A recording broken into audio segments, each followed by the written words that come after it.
Hello friend, बहुत बहुत स्वागत है आपका मेरे YouTube channel UP government exam है। दोस्तों डिस्कस करेंगे आज एआरओ के एग्जाम के बारे में। जो भी एग्जाम पहले हो चुका है उसमें क्या प्रॉब्लम्स हो रही हैं लोगों को, उसी बारे में। और दूसरी बात यह है कि जो लोग पेपर देने जा रहे हैं उनको क्या क्या सावधानियां बरतनी है। देखिए डिस्कस करेंगे टाइपिंग के बारे में और दूसरा एग्जाम के बारे में। सबसे पहली बात है कि टाइपिंग के लिए मैं ज़्यादा समय नहीं लूंगा, क्योंकि बहुत सारे वीडियो आपने देख लिए होंगे कि आखिर प्रॉब्लम क्या हो रही है। बस 2-3 मिनट में आपको चीज़ें क्लियर हो जाएंगी, आपको आगे क्या करना है, आपको क्या प्रॉब्लम्स हो सकती हैं, जिसको आपको कैसे टैकल करना है। देखिए मैं आपको इंपॉर्टेंट बताता हूँ कि अगर आपकी टाइपिंग स्पीड या जिन लोगों की टाइपिंग स्पीड जो है वो टाइपिंग स्पीड होनी है, मतलब जिनकी टाइपिंग होनी है और उनकी स्पीड 30 से 35 वर्ड आ रही है, अगर मैं 30 वर्ड भी मान लूँ तो 30 वर्ड के हिसाब से आप 20 मिनट में 600 वर्ड कर देते हैं, यानी कि आप एक्स्ट्रा वर्ड कर देते हैं। तो इसका मतलब ये हुआ कि आपकी स्पीड बहुत है, आप आराम से पेपर कर सकते हैं। दूसरी बात, अगर मैं स्पीड आप इसको 28 भी कर लेते हैं तब भी आप 560 वर्ड कर लेते हैं, जो भी बहुत है। इसका मतलब क्या हुआ, देखिए बहुत लोगों की स्पीड 35 प्लस भी है, 40 भी है, फिर भी वो लोगों का परसेंटाइल जो आ रहा है वो कह रहे हैं कि मेरा 98% था, 97% था, 99% था। इसका मतलब क्या हुआ, इसका मतलब ये हुआ कि कोई ना कोई वर्ड स्किप हो जा रहा है या फिर कोई ना कोई स्पेस वो एक्स्ट्रा दे रहे हैं, जिसके कारण वो 99%, 98% रह जा रहा है। तो सबसे बड़ी बात ये है कि जिनको लग रहा है कि टाइपिंग स्पीड उनकी अच्छी है वो निकाल देंगे, वो लास्ट तक सिर्फ इस बात पर ध्यान दें कि भाई टाइपिंग में कोई भी वर्ड स्किप ना करें, कहीं पर भी डबल स्पेस ना लगाएं, कहीं पर भी। आप देखिए होता क्या है कि आप सोच रहे हैं कि मैं टाइमिंग बचा लूंगा उसके बाद ठीक कर लूंगा, बाद में ठीक नहीं होता। बाद में अगर आप सोचोगे कि ठीक हो जाएगा तो नहीं होता, क्योंकि आप कहाँ ढूंढोगे उतने वर्ड। क्योंकि एक छोटा सा अगर मान लो कहीं कहीं स्पेलिंग मिरर है या कोई वर्ड स्किप हो गया या कहीं पे डबल स्पेस लग गया, आप उसे कैसे चेक करोगे। तो सबसे बड़ी बात यह कि वहीं पर ठीक करते हुए चलिए, ठीक है, मतलब स्टार्ट से ठीक करते चलिए, क्योंकि आपकी स्पीड अच्छी खासी है। जिन लोगों की स्पीड कम है वो ध्यान दें, जिनकी स्पीड 25 से 30 के बीच में ही है वो क्या करें, वो बैक स्पेस का यूज ना करें। क्योंकि मैं आपको एक बात बताऊं, जो परसेंटाइल ऊपर दिखा रहा है वो एक्यूरेसी नहीं दिखा रहा है, वो कंटेंट दिखा रहा है। यानी कि अगर आपने कोई वर्ड अटेम्प्ट किया है और वो वर्ड भले ही आपने गलत कर दिया है, पर वो आपके कंटेंट को 100% शो कर देगा। यानी कि अगर आपने 100 के 100 वर्ड लिखे हैं और उसमें से आपने 50 वर्ड में स्पेलिंग एरर किया है, उसके बावजूद भी आपकी परसेंटेज दिखाएगा कि 100% आपने किया है। इसका मतलब ये हुआ कि जो वहां परसेंटेज दिखा रहा है वो एक्यूरेसी नहीं दिखा रहा है, वो दिखा रहा है कि टोटल कंटेंट का कितने परसेंट आपने किया है। तो इसका मतलब ये हुआ कि जिन लोगों के 99%, 98% हैं उनको भी दिक्कत नहीं होगी, क्योंकि उनके मार्क्स भले 1-2 नंबर कम हो जाएं, पर ऐसा नहीं कि वो फेल हैं। और ऐसा भी नहीं है कि जिनने 100% कंटेंट कर दिया है तो उनके मार्क्स नहीं कटेंगे, कुछ गलतियां भी तो होंगी। तो मेरे कहने का मतलब है वहां पर जो आपको दिखा रहा है वो आपका सिर्फ कंटेंट का परसेंटेज दिखा रहा है, ना कि एक्यूरेसी का परसेंट दिखा रहा है। तो डरने वाली कोई बात नहीं है और कोई चिंता करने वाली बात नहीं है। लेकिन जो मैं बता रहा हूं कि आपको 100% करना है वो उन लोगों के लिए, क्योंकि जो लोग पेपर देने जा रहे हैं, जिन्होंने सीरियसली पढ़ाई की है, उनके साथ प्रॉब्लम ये होती है कि एक नहीं माइंड सेटअप बन जाता है कि यार पता नहीं पेपर में क्या होगा, मेरा पेपर तो बहुत अच्छा गया है, 160 नंबर बन रहे हैं, 170 नंबर बन रहे हैं, यार पता नहीं टाइपिंग में मेरी जो है कॉपी चेक होगी या नहीं होगी। तो उनको अगर आपको मानसिक सांत्वना देनी है, आपको लग रहा है कि आगे प्रॉब्लम नहीं होनी चाहिए या मेरे दिमाग में कोई भी इस तरीके का लॉजिक नहीं होना चाहिए, तो उनके लिए बता रहा हूं कि आप 100% बड़े आराम से कर सकते हो। शुरुआत से आपको गलतियां नहीं कर रही हैं बस, ठीक है। तो देखिए ये सब चीजें जो है करेंगे आपको सब कुछ ठीक है। बाकी कंटेंट बहुत आसान आ रहा है, कोई दिक्कत नहीं हो रही है कहीं पर भी, मतलब न्यूमेरिक कीज बहुत ज़्यादा नहीं आ रहे हैं, 1-2 डेट्स हैं जो आ रही हैं, कहीं कहीं पे मतलब फुल स्टॉप के लिए कॉमा ये सब चीज़ें आ रही हैं, कहीं कहीं पे अगर कैप्स लॉक है भी तो मतलब आप शिफ्ट के साथ यूज़ करिए, ऐसा नहीं एक साथ सारे कैप्स लॉक वाला कोई वर्ड आ रहा है, तो वैसा भी नहीं है। इन चीज़ों को ध्यान दीजिए, आप टाइपिंग बहुत ही आसानी से कर लेंगे, ठीक है। अब बात करते हैं जो लोग बात नहीं कर रहे हैं, वो है एग्जाम के बारे में। सीबीटी फर्स्ट में क्या है, देखिए सीबीटी फर्स्ट जो भी लोग देने जा रहे हैं उनके दिमाग में ये होगा कि एक दिन बच्चा क्या पढ़ लें, एक दिन बच्चा क्या पढ़ लें, अभी 2 घंटे क्या पढ़ लें। तो भाई सीधा सा फंडा ये है कि आप पढ़िए, क्योंकि लोग आपको ये बताएंगे कि कोई फायदा नहीं होता, बिल्कुल फायदा होता है। जो पेपर का लेवल है उस लेवल पर आप जाएंगे तो आपको लगेगा कि यार जो मैंने पढ़ा है बस वही आ रहा है। अब होता क्या है कि जो बच्चा पास होता है वो 2 नंबर से पास होता है, जो फेल होता है वो 2 नंबर से फेल होता है। वो 2 नंबर जो कम होते हैं वो इसलिए नहीं होते हैं कि आपकी नॉलेज कम थी, वो इसलिए होते हैं क्योंकि आपकी प्रैक्टिस कम थी, या हो सकता है आपके माइंड से वो क्वेश्चन स्किप हो गया हो, कंफ्यूजन में गलत हो गया हो। तो यार ये कंफ्यूजन खत्म करने के लिए आप लास्ट तक पढ़ते रहें। मतलब आपको ये लग रहा होगा ना कि यार एक आधे घंटे में क्या होगा, नहीं होता है, पर तब नहीं होता है जहां पर पेपर का लेवल बहुत ज्यादा हाईफाई होता है। पर जहां पर 1 लाइनर क्वेश्चन होते हैं वहां पर बहुत कुछ होता है। आधे घंटे में आप 40 से 50 क्वेश्चन याद कर सकते हैं। और एक बात बताइए, ये आपका एग्जाम लास्ट तो है नहीं कि इसके बाद आप एग्जाम नहीं देंगे। सबसे बड़ी बात यह है कि इस पेपर में जो क्वेश्चंस आ रहे हैं वो बहुत ही मतलब इतने ईजी टू मॉडरेट आ रहे हैं। पर हो क्या रहा है कि उन्हीं क्वेश्चन से नया क्वेश्चन बनाया जा रहा है।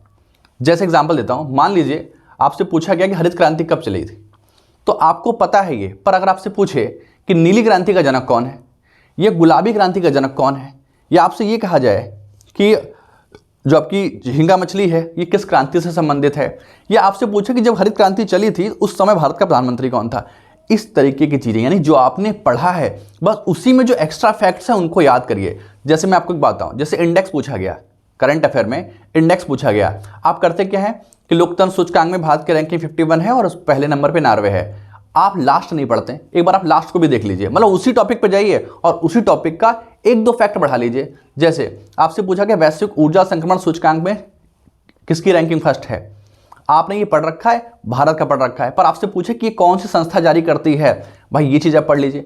मेरे कहने का मतलब ये है कि जो आपने पढ़ रखा है उनमें कुछ ऐसे टॉपिक्स को पढ़ लीजिए जो टॉपिक्स अक्सर आपको परेशान करते हैं, या आपको लगता है यार ये मैं स्किप कर दूंगा, ये भूल जाऊंगा, ठीक है।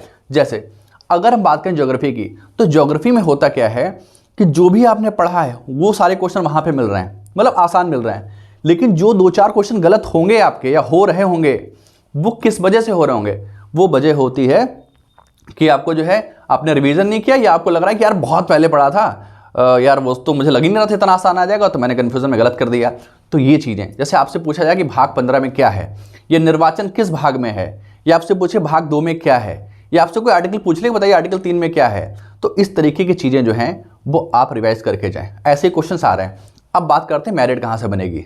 देखिए जो मेरा अनुभव कह रहा है वो ये है कि अगर एग्जाम में कोई कंप्यूटर के क्वेश्चन अच्छे कर देता है, यानी कि कोई भी अगर इंसान व्यक्ति है जो ये सोच रहा है कि 22 क्वेश्चन का लगभग कंप्यूटर के आ रहे हैं, तो 22 में अगर आप 18-20 कर देते हैं तो वहां से आपको बहुत फायदा मिलेगा, ठीक है।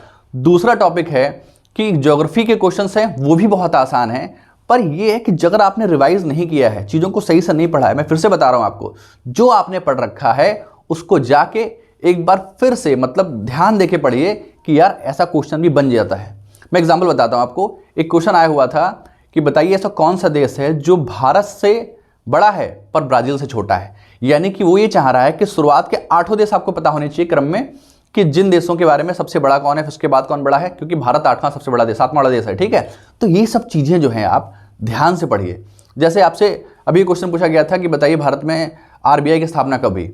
अब आरबीआई की स्थापना पूछी गई, अगली बार पूछेगा आरबीआई का राष्ट्रीयकरण क्या हुआ, या आपसे पूछे एसबीआई की स्थापना कब हुई थी, या एसबीआई का राष्ट्रीयकरण कब हुआ था, या इस तरीके के क्वेश्चंस हैं। या आपसे पूछा गया ग्रामीण बैंक की स्थापना कब हुई थी। मतलब ये सारी चीज़ें आप पढ़ के जाइए और यही क्वेश्चंस का लेवल है। एक छोटा सा एग्जाम्पल बताता हूँ। आपसे जीके में विविध में पूछ रहा है कि बताइए भारत में इसरो की स्थापना कब हुई, या बार्क की स्थापना कब हुई, सार्क की स्थापना कब हुई। ये सब चीज़ें, मतलब ये एक आइडिया मैं आपको दे रहा हूँ कि आपको इस तरीके से पढ़ना है। और अगर आप ऐसा कर सकते हैं तो भाई ये बता रहे हैं कि आप एक छोटी सी बुक, मैं आपको सजेशन दे रहा हूं, जो आप कर सकें तो कर लीजिएगा, हालांकि मानना ना मानना आपके ऊपर है। आप अपने बैग में एक लूसेंट की बुक और दूसरी लूसेंट की ही आप ले लीजिए कंप्यूटर की, पतली सी इसलिए कह रहा हूं, ठीक है, बहुत ज़्यादा मोटी नहीं, पतली सी बुक है, उसको रखिए और जो भी कॉलम छोटे मोटे आ रहे हैं कॉलम वाइज पढ़ते जाइए। जैसे मैं आपको कंप्यूटर का आइडिया दे दूं, कंप्यूटर में जो भी चीज़ें पूछी जा रही हैं वो आप सारी आपने पढ़ी हैं, पर होता क्या है कि 2-4 क्वेश्चन भी अगर आप गलत करके आए कंफ्यूजन में, ये आपके लिए बहुत ज़्यादा हार्मफुल होगा। इसलिए कोशिश करिए कि एक्यूरेसी पे ध्यान दीजिए और उन चीज़ों को पढ़ के आइए जिन चीज़ों पे आपको लग रहा था यार कि यार ये क्वेश्चन मेरा गलत नहीं होना चाहिए था, मैंने ये पढ़ा था। फिर से कह रहा हूँ, इनपुट आउटपुट पूछा जा रहा है, पर ऐसा नहीं कि कीबोर्ड के बारे में पूछ रहा है, मॉनिटर के बारे में पूछ रहा है, वो आपसे OCR पूछ रहा है, MICR पूछ रहा है, या आपसे OMR पूछ रहा है, या आपसे कोई लैंग्वेज पूछ ली। जैसे माँ से आपसे पूछा गया कि सी लैंग्वेज किसने बनाई थी, या सी लैंग्वेज की स्थापना किसने की थी, या आपसे पूछ रहा फोर्ट्रॉन कब आया था, या आपसे पूछा तीसरी पीढ़ी में कौन सी जो है चीज़ों का यूज़ किया गया था, आपसे पूछ रहा AI आर्टिफिशियल इंटेलिजेंस जो है वो किस पीढ़ी का है, या VLSI किस पीढ़ी में आया, या आपसे ये पूछ ले रहा है कि कौन सा इसमें जो है ये वाला सॉफ्टवेयर है, कौन सा एप्लीकेशन सॉफ्टवेयर नहीं है, कौन सा एप्लीकेशन सॉफ्टवेयर है, कौन सा ऑपरेटिंग सिस्टम है। इन सब चीज़ों पे फोकस करिए, आप बहुत अच्छा स्कोर कर सकते हैं। क्योंकि इतने आसान पेपर में अगर आप, मतलब ये नहीं कह रहा कि बहुत आसान है, पर ये भी नहीं, आप देखो आप पेपर जब देने जाएंगे तो आपको लगेगा कि यार मैं तो बहुत बड़े लेवल से पढ़ रहा था, पेपर बहुत आसान है गया। पेपर आसान में सबसे बड़ी जो प्रॉब्लम होती है लोगों को, खासतौर से अच्छे बच्चों को, उनको प्रॉब्लम ये होती है कि उनकी पढ़ाई बहुत लंबी होती है, बहुत डीप होती है, और वहाँ पर कभी कभार होता है कि एक सामान्य बच्चा जो अभी आपके 6-7 महीने आपके साथ पहले आया है, वो भी क्वालिफाई हो जाता है और आपका 1-2 नंबर से रुक जाता है। तो फिर ये लगता है कि यार बताओ, मेरी नॉलेज तो उससे ज़्यादा थी, उसके बावजूद भी नहीं रह पाया। वजह सिर्फ यही है कि आपका लेवल बहुत हाई था, जबकि आपको पढ़ना बहुत बेसिक था एग्जाम के लेवल में। हालांकि बेसिक तो नहीं कह सकते, लेकिन कहने का मतलब ये है कि जो चीज़ें पढ़ी हैं, जैसे क्वेश्चन आया था कि महावीर स्वामी की मृत्यु कहाँ हुई। अब ये बताइए, क्वेश्चन बहुत टफ है। आपसे पूछा गया हरित क्रांति कब चली थी, ये क्वेश्चन टफ है। ये आपसे पूछा गया था कि बताइए आरबीआई का राष्ट्रीयकरण कब हुआ, ये क्वेश्चन टफ है। मतलब ऐसे क्वेश्चंस हैं, अगर आप इन क्वेश्चंस को गलत करके आते हो तो आपको लगेगा कि यार ये क्वेश्चन मेरा गलत नहीं होना चाहिए था। तो जो मैं आपसे बता रहा हूँ, इस पर ध्यान रखिए और कोशिश करिए कि एग्जाम के लास्ट तक पढ़िए। ऐसा कुछ भी नहीं है कि लोगों को लगता है कि लास्ट में क्या पढ़ें। भाई, जो भी आपको एंजॉय करना है, शहर में घूमना टहलना है, पेपर के बाद टहल लेना, उससे पहले आप पढ़ ही लीजिए। ठीक है दोस्तों, आशा करते हैं आपको वीडियो अच्छा लगा होगा। अगर वीडियो अच्छा लगा हो तो भाई लाइक कर दिया करो, सब्सक्राइब चैनल कर लीजिएगा, क्योंकि जो भी मैं चीज़ें आपको बताता हूँ प्रैक्टिकली बताता हूँ। ऐसा कुछ भी नहीं है जो मतलब मैंने पेपर देने नहीं गया या मुझे पता नहीं है, मैं आपको ऐसे फर्जी बता रहा हूँ। तो इन सब चीज़ों पर ध्यान दे कीजिए दोस्तों। वीडियो देखने के लिए धन्यवाद।